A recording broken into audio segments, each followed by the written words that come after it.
Here we all are. You, there, wave. And all the other people, the annoying ones from school, they're all there too. It's mad, isn't it? Everything that's ever happened, the fall of Rome, World War II, the signing of the Magna Carta, and Craig winning Big Brother 1. All of this, all within the last 3.5 billion years-ish, life has existed here. So, what is the point?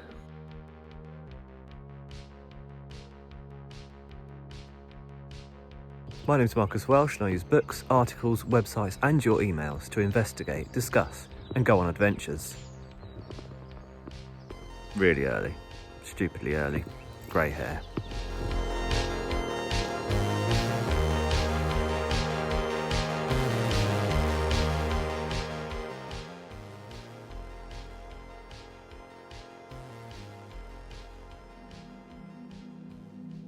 The meaning of life. What I did to work it out, you'll find out the meaning later, is break it down into its constituent parts. So here we go. The and of. That's just language. We know what that is. I will be doing an episode on language in the future. Meaning. We will take a deep dive into meaning later. But first I think it's important to explore what we want to attribute meaning to before we attempt to define it. So therefore, let's take a look at life. This all came about because I read an article. The 7 theories on how life started, and I'm going to put these in order of how likely I think they are, in my humbly arrogant opinion. Hi, in at number 7, clay. In short, mineral crystals in clay could have arranged the organic molecules that form our DNA into organised patterns. A new entry at number 6, RNA. It's possible RNA controlled the production of proteins by working with simple amino acids that do not require the more complex enzymes that exist today. We've got a non-mover at number 5. Metabolism first. Forget RNA, forget DNA. The smallest molecules were the first ones to start doing it, forming RNA later on. So to put it simply, life started very simply. This week's number 4. Ice. In those early cold days, a huge thick layer of ice might well have protected the fragile organic compounds from ultraviolet light and allowed the necessary molecules to survive longer. And this week's number 3, the abyss. The deep sea vent theory suggests that life may well have begun at a deep sea hydrothermal vent, spewing out key hydrogen-rich molecules. And now the former number 1 is this week's number 2, space. Life may well have hitchhiked on comets from other star systems, or possibly on one of the many meteorites that have come from Mars. And this week's number 1 is actually me singing an original song, Lightning Strike. Enjoy.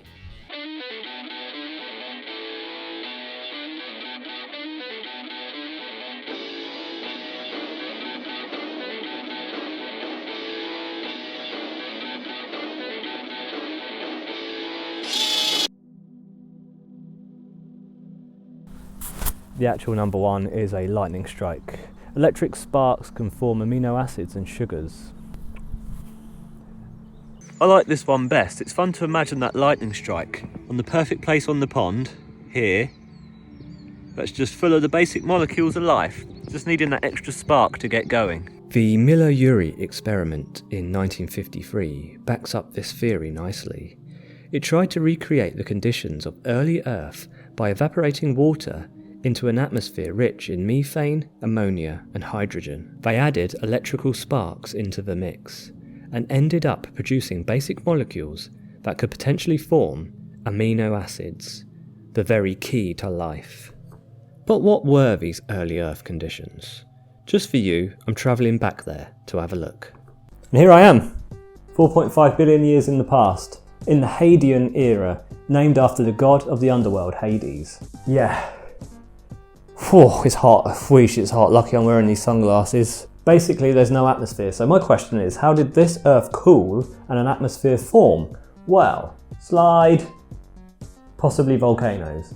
Volcanic activity forced critical chemicals into the air, and eventually, over time, they started doing it, and eventually, it started to rain.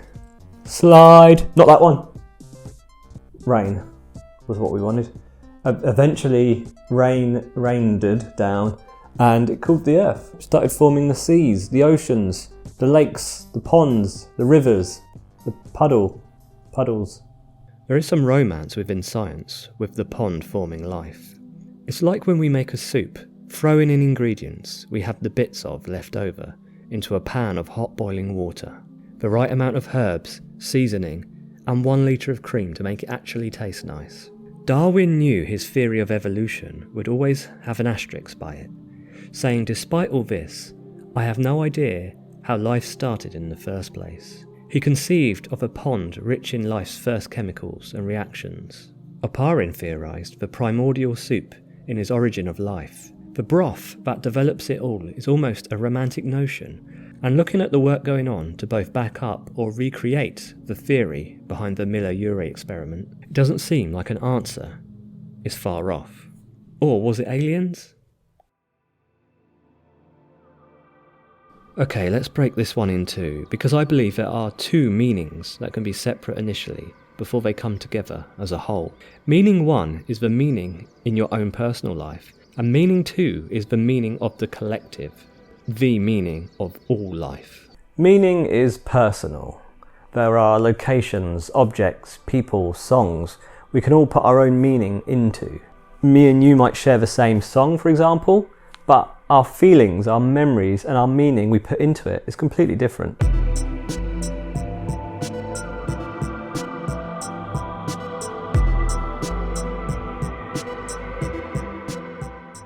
Anything can have meaning to anyone, in any way, but I still want to prove that out by determining if meaninglessness exists. We all have periods in our life we feel we have no meaning, sometimes daily. A commute to work is a means to an end, but actually that drive from A to B is full of nothing until we put meaning into it. Say you did the same drive every day. It's grey and cold outside. You're on autopilot. You've done this 1,000 times and you will do it 1,000 times more. When you're looking back on your life, this drive today will be about as distant a memory as possible. This drive has meaning in the basic definition of it was intended to be, or it was. And maybe that's all life is. Something that was meant to be and was by the mechanics of chemical reactions. And that's it. No meaning in the meaningful sense. Just a thing that happened once. But what if one day the sun broke through and a song came on the radio that you love? A cute dog smiles at you from the side of the road.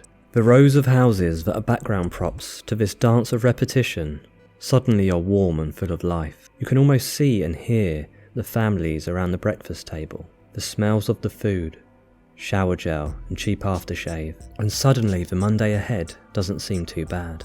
The fact we can attribute meaning to something that was at one point meaningless, just using the tools up here, says a lot to me. Meaning, in its definition of significance, can and does exist. Therefore, at the very least, we have a purpose. There's another way I know life has meaning. First, I've got to get behind your eyelids. You're in bed, eyes are closed. All those funny shapes and colours are washing around and dying down. Now is the time for your brain to really get going. First thing, you're thinking about if you went that other direction, got that degree or won that race, or got that job, or tried that new activity. You're imagining yourself as a famous singer, chef, athlete, actor, wrestler? What? More likely you're anxious, thinking about the stresses of the day, the argument you had with that friend, that one thing coming up you're nervous about. But what if I could plug you into a machine from birth? You will remain asleep all your life. However, the machine you are plugged into is playing a life for you. One where all the events that release the unhealthy amounts of cortisol no longer exist, and the events that release serotonin are frequent. Every dream you ever had comes true. It's the perfect life, and you'd never know about the machine. You'd never know about your true state. But none of it is real.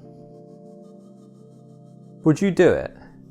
It's likely that you answered no, and if you did answer no, what was the reason? For me, it's because the real me wouldn't touch reality.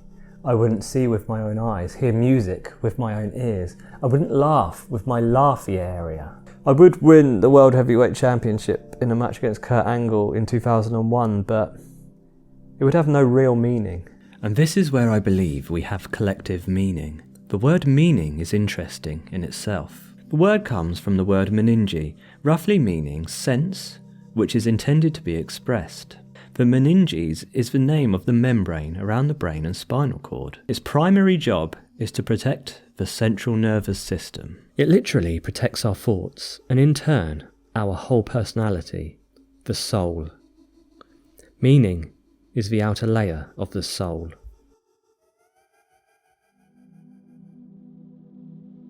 Around us is a world of natural and human achievement. Mother Nature and the human hand can sit side by side in glorious spectacle. So perhaps if we want to look for meaning, we need to look for the best thing ever created by life. Life in the human and natural form. So let's start ranking stuff. Match number 1, broccoli versus cats. Not the musical. This is not going to work, is it? But why do we like to rank stuff? You can't move the ranking lists online. And in fact, day to day, I'm ranking stuff in my own head. Number 1 biggest poo licker. This graph shows the distribution of ranking lists on Google by the number they rank to. As you can see, the majority of the lists end in 0, and a small but significant amount end in 5. For example, the top 10 terrible Disney remakes, or 5 ways to cook a butternut squash. And that makes sense. We like to imagine things in chunks, it's easier. That's how we live day to day. Think of money, think of time. An interesting point is how the number 11 suffers, as it's part of the next mental data set. 1 to 10, 11 to 20. Doesn't the number 9 seem so much better than number 11, even though it's only 2 digits away? So back to the rankings. Well, I can't rank everything ever. Just ranking every film ever made would take me 60,000 years. I made that figure up, I can't be bothered to work it out. I guess I would need to rank us by constituent parts, break us down to the atom. But what am I going to do?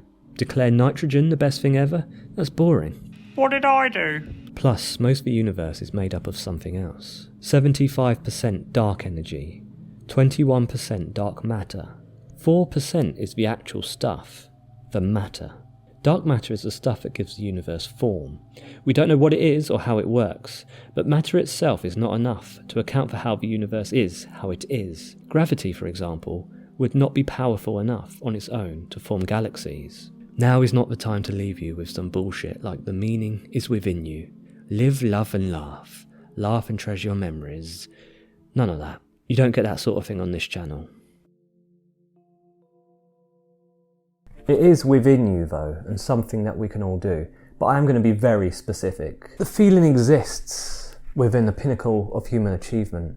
I have ranked everything, ever. Well, everything that was ever created by humans anyway.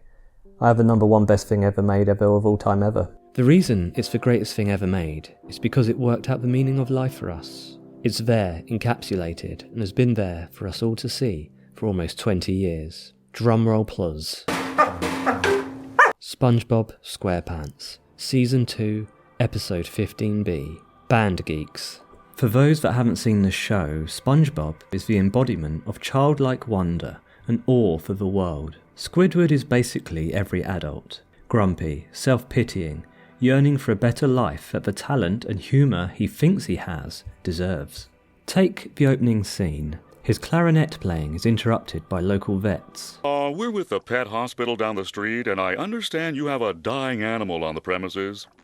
Then his rival from band class calls, Squilliam Fancy Son. He derides Squidward for his cashier job at the Krusty Krab, and he lets him know his band is playing the Bubble Bowl, Squidward's dream. In what is an obvious attempt to make Squidward look stupid, Squilliam says he's busy that day and would Squidward's band like to play instead. Despite not having a band, he accepts. After posting some adverts about town, a ragtag group of characters from the show that have so far been perfectly built to the point where we know their personalities and how they will react in certain situations. It's the character growth some serious dramas would die for. At band practice, chaos ensues. Terrible noises from the instruments, fights, even a couple of the best deaths in the history of cartoons. Flag twirlers, let's move! Come on, move!